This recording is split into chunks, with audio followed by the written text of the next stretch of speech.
하나님께서 우리에게 주신 말씀은 요한복음 5장 1절에서 9절 말씀입니다. 제가 가진 성경으로는 신약 성경 149쪽입니다. 요한복음 5장 1절에서 9절입니다. 제가 한 절, 성도님들께서 한 절 교독하신 후 마지막 절은 합독하시겠습니다. 그 후에 유대인의 명절이 되어 예수께서 예루살렘에 올라가시니라.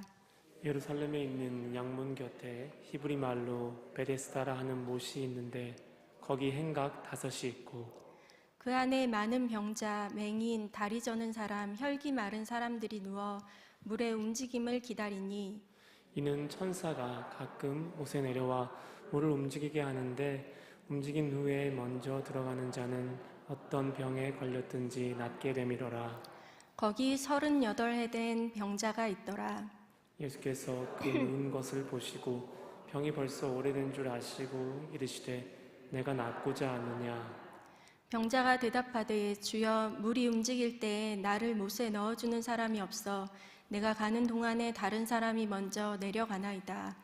예수께서 이르시되 일어나 내 자리를 들고 걸어가라 하시니 그 사람이 곧 나아서 자리를 들고 걸어가니라. 이 날은 안식일이니. 아멘. 내 영혼아, 내가 어찌하여 낙심하며 어찌하여 내 속에서 불안해하는가. 너는 하나님께 소망을 두라. 그가 나타나 도우심으로 말미암아 내가 여전히 찬송하리로다. 아멘. 오늘 이 시간 우리를 잘 아시는 하나님께서 나타나 도우심으로 우리로 하여금 찬송하게 하시고 또 하나님께 소망을 두게 하실 일을 기대하며 예배 드리는 이 시간 우리로 낙심케 하고 또 불안케 하는 모든 것들이 하나님을 향한 소망과 찬송으로 결론되어지기를 축복합니다. 지금 사순절을 보내고 있는데요. 예수님께서 사람들을 만나시고 일으키시는 표적과 기사들을 통해 참 많은 묵상을 하게 됩니다. 모든 표적과 기사 속에는 예수님이 참 구원자 되심과 또 사건마다 핵심 인물뿐만 아니라 핵심 인물로 보여지는 사람이든 아니면 구경꾼이든 어느 누구도 예수님의 메시지에 소외된 사람들이 보이지 않았습니다. 예수님의 말씀을 들으면 살아나는 놀랍고 세심한 말씀에 오늘 이 시간도 아멘하여 우리의 영과 혼과 육이 살아나는 은혜가 있기를 소망합니다. 예루살렘에 있는 양문 곁에는 베데스다라는 연못이 있습니다. 베데스다 연못에는 마치 동화 같은 이야기가 있습니다. 베데스다 연못에 천사가 가끔 내려와서 물을 움직이게 하면 그때 가장 먼저 들어가는 사람이 어떤 병이든 낫게 되는 그런 이야기가 있습니다. 그러면 이 베데스다 연못 주변의 상황들은 어땠을까요? 이 주변에 이 자신의 병을 낫고자 하는 사람들이 정말 많이 모여 있었을 것 같습니다. 말씀에도 보다시피 병자, 맹인, 다리 저는 사람, 혈기 마른 사람들이 누워서 누구의 도움도 받지 못하고 마치 인생의 마지막 희망을 걸고 온 것처럼 모두가 한결같이 한 가지의 소망을 갖고 그곳에 모여 있습니다. 바로 낫게 되는 기적이 다른 누구가 아닌 오늘 바로 나에게 일어났으면 좋겠다 하는 그런 간절한 소망으로 그곳에 모두가 모여 있었습니다. 그러나 조건이 있습니다. 그 일은 누구나 다 되는 일이지만 아무에게나 일어나지 않았습니다. 오직 물에 들어가는, 제일 먼저 들어가는 딱 한 사람, 그 사람에게만 가능했습니다. 그러면 그 한 사람은 어떤 사람이었을까요? 잠깐 이렇게 생각을 해봤는데요. 번호표라도 그 앞에서 이렇게 좀 나눠주면 순서대로 차곡차곡 이렇게 물이 움직일 때 들어가면 참 좋았을 텐데, 그런데 제일 먼저 들어갈 수 있었던 사람은 아마도 그 연못 가까이에, 가장 가까이에 있었던 사람, 그리고 또 그나마 몸이 조금이라도 거동이 가능해서 재빠르게 움직일 수 있었던 사람, 그런 사람들만 가능했던 곳입니다. 그곳에 모여있는 사람들은 언제나 물이 이렇게 예약된 시간에 이제 움직여지는 게 아니어서 이제나 움직일까 저제나 움직일까 물만 주시하며 그렇게 자신의 병을 낫고자 하는 사람들로 그곳에 가득했습니다. 그런데 이곳에 어쩌다가 물이 움직이기라도 하면 양보라는 것이 있었을까요? 네. 물이 움직이는 그 순간 아마 양보는커녕 서로 들어가겠다고 낫고 싶은 간절한 마음으로 모여있던 그 사람들이 아수라장이 돼서 아주 추하고 처절한 모습만 더 드러나는 광경이 펼쳐지게 될 것입니다.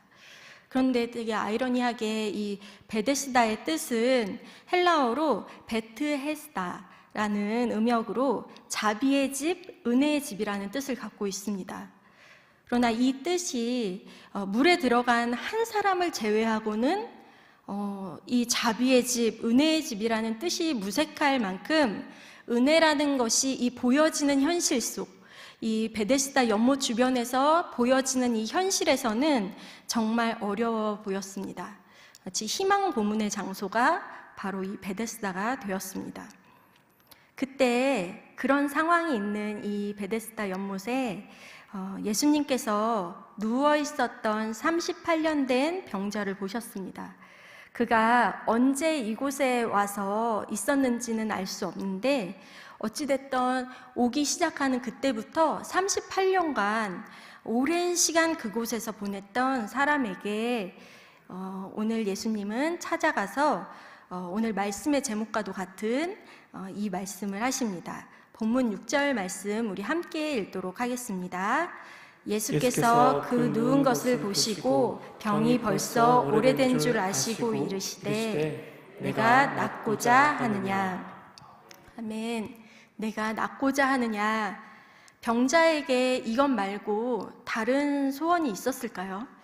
어떻게 보면 너무나 당연한 질문 같은 이 질문을 예수님께서 던지십니다. 낫고 싶으니까 그곳에 있는 건데 왜 이렇게 질문을 하셨을까요? 이 질문에 병자는 또 이렇게 대답을 합니다. 물이 움직일 때 나를 연못에 넣어주는 사람이 없었어요. 내가 가려고만 하면 다른 사람이 이미 먼저 들어갔어요. 이렇게 대답을 했습니다. 여기에 가면 내 병이 나을 수 있겠지 하는 희망을 가지고 왔다가 수많은 방법을 써보고 또 나를 도와달라고 소리도 쳐보고 또 온갖 방법으로 몸을 비벼가며 연못 근처로 가려고 했던 이 38년 동안 이 병자는 낫고자 어떤 방법이든 취했을 것입니다.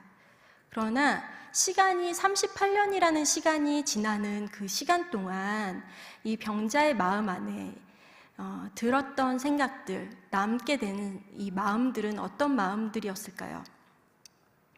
그 마음들은 계속해서 누군가가 먼저 들어가고 그리고 누구도 도와주지 않고 이런 상황들이 계속해서 반복되는 이 상황들 속에서 실패와 절망과 또 좌절과 거절 이런 마음들로 낙심된 마음이었을 것입니다. 그리고 함께 읽진 않았지만 요한복음 5장 14절의 말씀을 잠깐 보시면 14절 말씀에 예수님께서 병이 낫고 난 이후에 이 38년 된 병자에게 이런 말씀도 하세요. 다시는 죄를 범하지 말라. 그래서 이 말씀을 통해 좀 미루어 짐작해 보면 이 다시는 이라고 예수님께서 말씀하시는 것으로 보아 38년 된 병자에게는 이 육체의 질병뿐만 아니라 죄의 문제도 함께 있었다는 것을 좀 생각해 볼 수 있습니다. 그러니 스스로 자책하고 마음이 계속 오르락 내리락 희망을 가졌다가도 난 안 되나 봐. 나는 안 될 것 같아. 그래, 나는 될 수가 없지. 이런 마음들로 계속해서 마음이 오르락 내리락 하며 자기와 같은 처지인 사람들을 바라보고 그냥 체념하며 그 자리에 머물러 있었을 것 같습니다. 이런 모습은 38년 된 병자의 문제만은 아닌 것 같습니다. 잠언 13장 말씀에 보면 성경은 우리의 모습을 이렇게 진단하고 있습니다. 잠언 13장 12절 말씀에 보면 소망이 더디 이루어지면 그것이 마음을 상하게 하거니와 우리가 바라는 것들이 더디 이루어졌을 때 우리가 바라던 것들로 인해서 마음이 상하게 된다고 말씀하십니다. 아멘이신가요? 네, 이런 경험들이 우리에게 정말 너무나 많죠. 예수님은 38년 된 병자의 마음을 그래서 먼저 고치셔야만 했습니다. 왜냐하면 잠언 4장 말씀처럼 우리의 마음이 바로 이 생명의 근원이기 때문입니다. 그래서 우리에게 계속해서 마음을 지키라 성경의 수많은 곳곳에 마음에 대한 이야기를 정말 많이 하셨는데요. 마음을 지켜라. 이것이 생명의 근원이다. 생명의 문제가 이 마음의 문제와 너무 직결이 돼 있는 거예요. 그래서 예수님께서는 이 38년 된 이 병자의 이 문제를 먼저 이 마음의 문제로 다가가셨습니다. 너 낫기를 원하니? 이 질문 앞에 모든 것을 포기한 이 병자는 다시 예수님을 주목하게 되었습니다. 예수님은 이 질문을 통해 낙심과 좌절 속에서 잊혀진 것들을 다시금 생각나게 해주셨던 것 같습니다. 너 낫기를 원하니? 지금 너의 상태를 알고 있니? 너의 첫 마음은 너의 첫 소망을 잃어버리진 않았니? 왜 이곳에 있는지 알고 있니?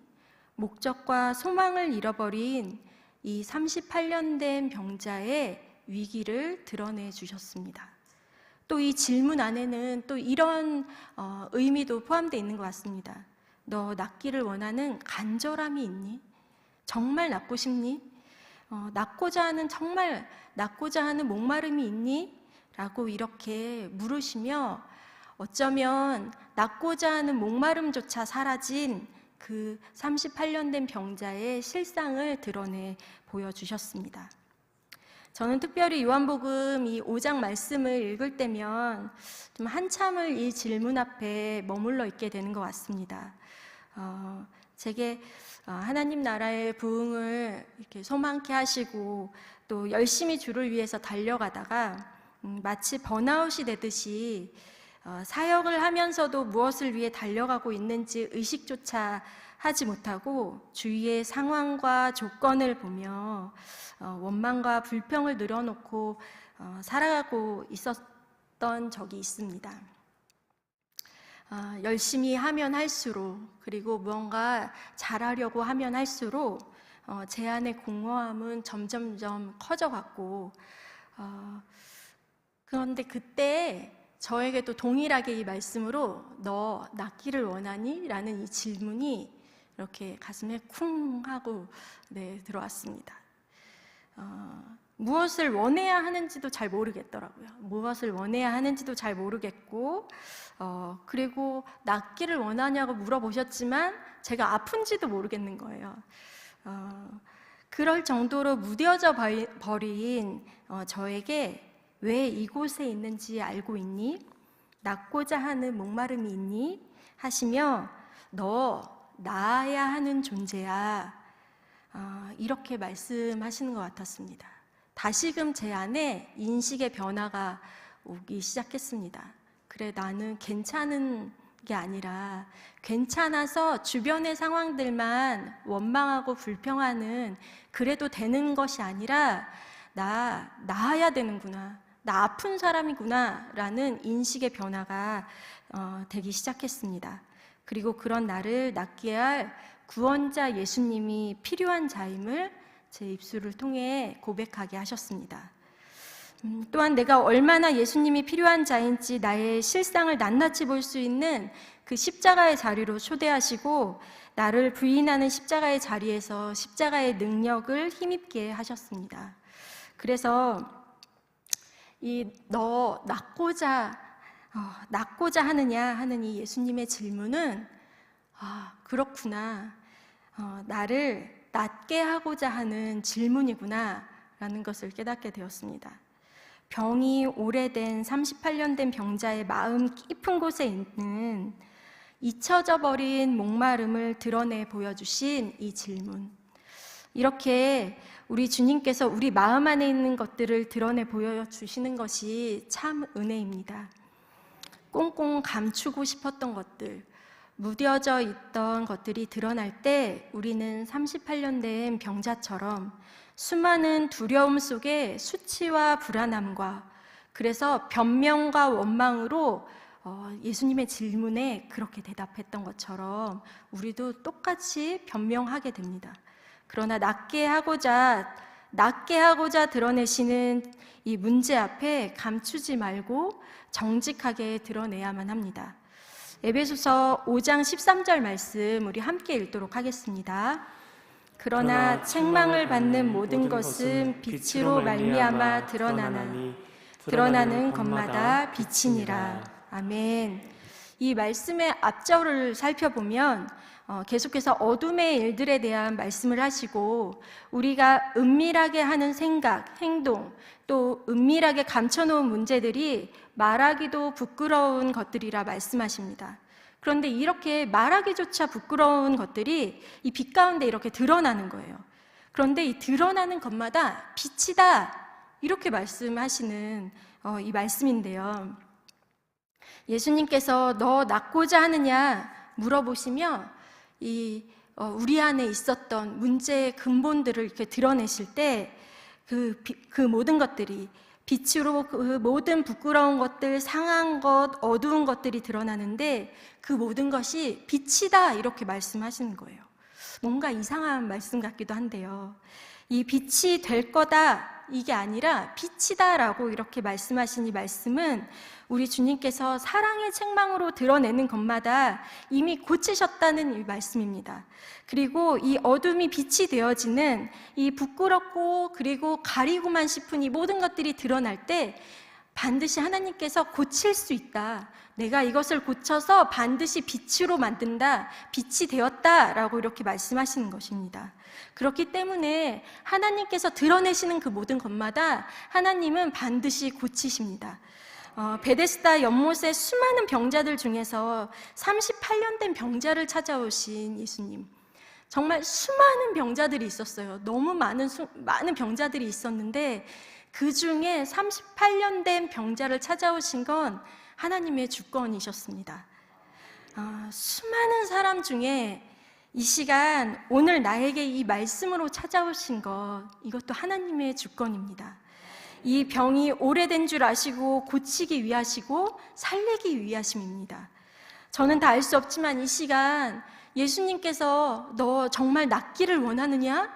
이렇게 개개인에게 질문하셨을 때 우리의 심령 안에 들게 되는 그 생각들, 그리고 하나님과 나만 아는 그런 생각들, 그런 것들이 있다면 이 시간 두려워하지 마시고 감추지 마시고 주님 앞에 나아가 낫게 되어지는 역사가 있기를 축복합니다. 본문 8절 함께 읽도록 하겠습니다. 예수께서 이르시되 일어나 내 자리를 들고 걸어가라 하시니. 아멘. 예수님은 이렇게 고치셨습니다. 예수님께서는 일어나 라고 말씀하십니다. 38년이나 누워 있었던 사람에게 예수님은 일어나 라고 말씀하십니다. 이 전에 7절 말씀에 보니까 병자는 제가 이런 이유 때문에 안 됐고요, 저런 이유 때문에 안 됐고요, 막 이렇게 구구절절 이야기하는데요. 그 이야기를 듣고 나서 저는 이렇게 든 생각이 그러면 빨리 연못에 넣어줘야 되겠다. 어떻게든지 도와줘야겠다. 제 생각은 그랬어요. 제 생각은 그렇게 하면 도와주는 건가 보다. 이렇게 이제 생각이 드는데, 그런데 예수님의 방법은 저의 생각과는 전혀 달랐습니다. 예수님의 말씀에 대한 우리의 순종을 말씀하십니다. 우리의 사고, 경험이 아니라 38년 동안 한 번도 생각해보지 못한 방법으로 예수님께서는 순종을 말씀하십니다. 그리고 내 자리를 들고 걸어가라. 여지껏 유일하게 자신에게, 이 38년 된 병자에게 유일하게 안식을 취할 수 있었던 자리는 바로 그 깔고 있었던 자리인 거예요. 안락하고 위로가 되고 때로는 의지가 되었던 침상을 들고 가라. 더 이상 그거에 의지하지 마라. 이렇게 예수님은 말씀하십니다. 이어서 9절 또 함께 읽도록 하겠습니다. 그 사람이 곧 나아서 자리를 들고 걸어가니라. 이날은 안식일이니. 38년 된 병자는 곧 나아서 자리를 들고 가게 됩니다. 이 일이 즉시 이루어졌습니다. 예수님의 말씀은 38년 된 병자를 고치시는 능력이 있습니다. 어둠이 빛으로 바뀌듯 우리에게 드러난 절망이 소망으로 바뀌고, 그것은 예수님을 믿는 믿음으로 우리를 계속해서 순종의 자리로 가게 합니다. 너 낳고자 하느냐? 목마름조차 사라진 자에게 찾아오신 예수님. 내가 어떤 문제를 갖고 있었지? 나는 정말 그 문제를 해결하고 싶은 갈급함이 있었나? 이런 것조차 생각할 수 없던 우리에게 예수님은 찾아오셨습니다. 올해 마더와이즈 회복이라는 주제로 지금 신청을 받고 있습니다. 그리고 지금 리더들과 함께 모임을 하며 준비를 하고 있습니다. 이번 회복에 대한 내용은요, 유대 전통의 약혼과 결혼 과정을 통해서 하나님께서 우리를 택하시고, 그리고 우리를 새롭게 하시고 어떻게 단장시키시는지 알게 되면서 하나님과 신랑 되신 예수님의 뜨거운 사랑을 경험하게 되는 시간으로 이루어집니다. 너무 엄청난 시간이죠. 네, 그래서 제가 광고하려고 이렇게 띄운 건 아니지만, 네, 이렇게 이야기가 됐으니 많은 분들이 신청하셔서 같이 이 시간을 누렸으면 좋겠습니다. 네, 다른 건 아니고요. 이 리더들과 함께 첫 모임을 하면서 기대감을 함께 나누게 되었습니다. 이 모임을 시작하며 어떤 기대감이 있으세요? 이렇게 함께 묻고 또 대답하는 시간을 가졌습니다. 감사하게도 6명의 리더 모두 하나님과의 관계, 그리고 또 하나님 안에서 무뎌졌던 나의 마음이 회복되는 시간들이 되었으면 좋겠다는 기대를 나누어 주셨습니다.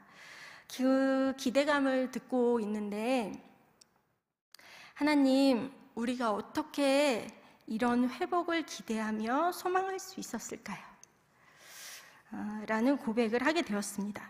감히 상상할 수도 없고, 회복이라는 것조차도 감히 상상할 수도 없고, 또 감히 꿈꿀 수도 없었던 것들을 소망케 하시려고 우리로 하여금 목마르게 하시고 갈급하게 하시는 이 하나님의 마음을, 기대감을 나누는 자리에서 함께 보게 되었습니다.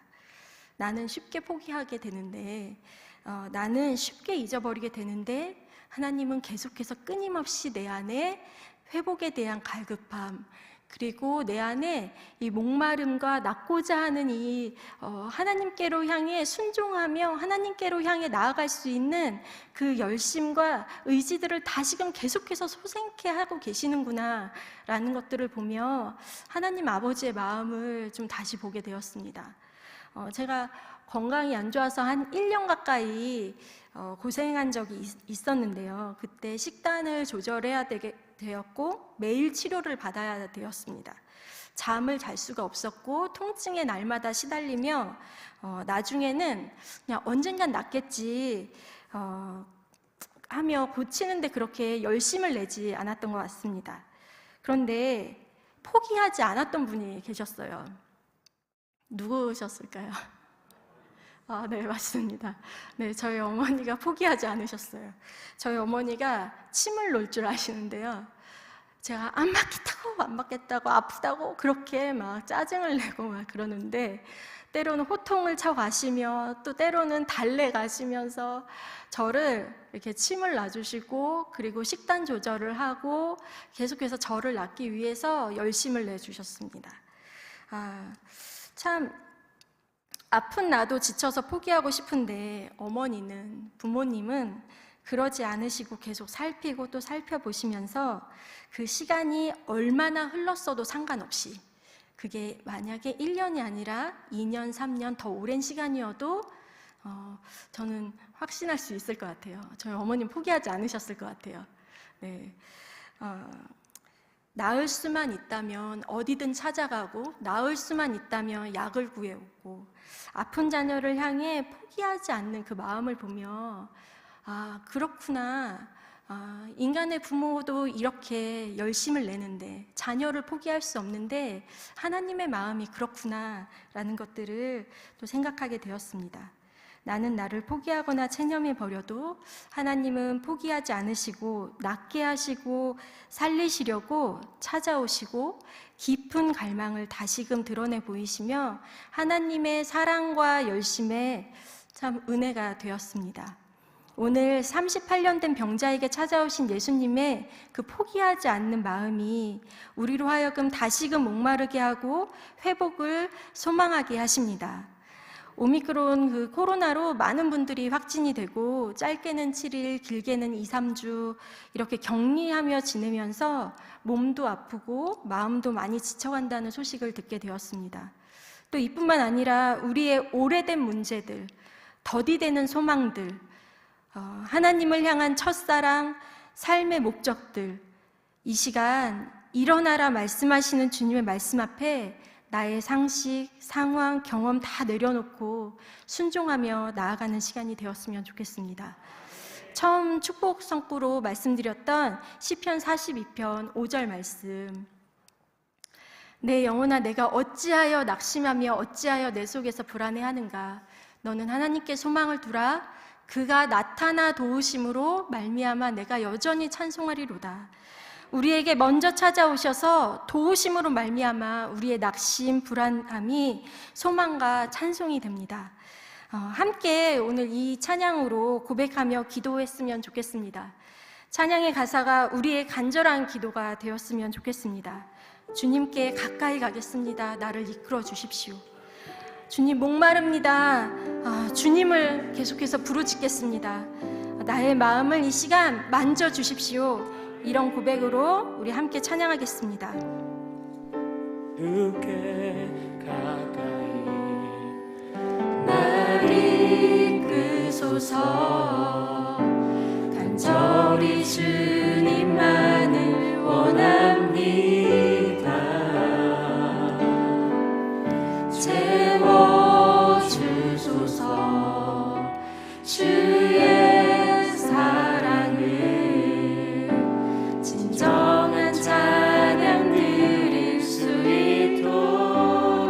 목마른 나의 영혼, 목마른 나의 영혼 주를 부르니 나의 맘 만져 주소서. 주님만을 원합니다. 나를 원합니다. 더 원합니다. 나의 맘 만져 주소서. 목마른 나의 영혼, 목마른 나의 영혼 주를 부르니 나의 맘 만져 주소서.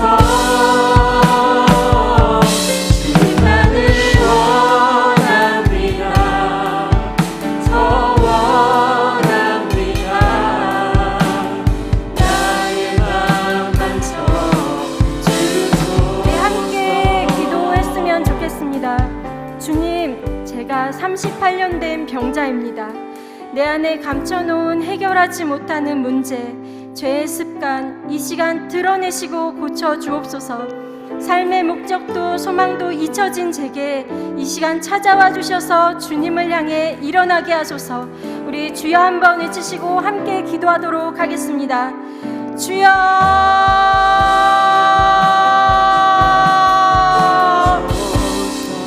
사랑하는 하나님, 주님, 우리의 목마름과 우리의 갈급함조차 잊혀진 하나님, 나에게 이 시간 찾아와 주셔서 하나님, 나를 살리시기 위하여, 나를 고치시기 위하여 하나님, 근본적인 모든 목마름과 갈망과 하나님 다시 한번 소망을 일으켜 주시는 그 주님의 은혜를 주님 아버지 이 시간 구하며 나아갑니다.